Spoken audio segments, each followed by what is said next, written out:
আমি দেখি আমি দেখি কারণ আমি এখনো ওর যে ব্যাটিং দেখেছি দুটো টেস্ট ম্যাচে, আমি রিসেন্টলি এরকম ব্যাটিং ওর দেখি। আমার মনে হয় সবার মনের মধ্যে কোনো না কোনোভাবে ও থেকে যাবে। বৃষ্টি স্নাত কানপুরে প্রকৃতিকে কাঁদিয়ে ক্রিকেট সম্রাটের বিদায় ঘোষণা। পারিপার্শ্বিক চাপেই যে নিয়েছেন সিদ্ধান্তটা সে কথা বলার অপেক্ষা রাখে না।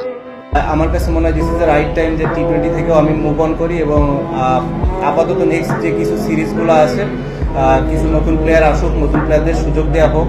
অ্যাট দি সেম টাইম আমি যদি ফ্র্যাঞ্চাইজি লিগ খেলাগুলোর সুযোগ পাই, এখানে ভালো করতে থাকি, 6 মাস 1 বছর পরে যদি কখনো মনে করে বিসিবি যে হ্যাঁ না এখানে টি-20তে আমার কন্ট্রিবিউট করার একটা সুযোগ আছে, আমি পারফর্ম করছি এবং ফিট আছি, দেন আমরা ডিসাইড করতে পারি।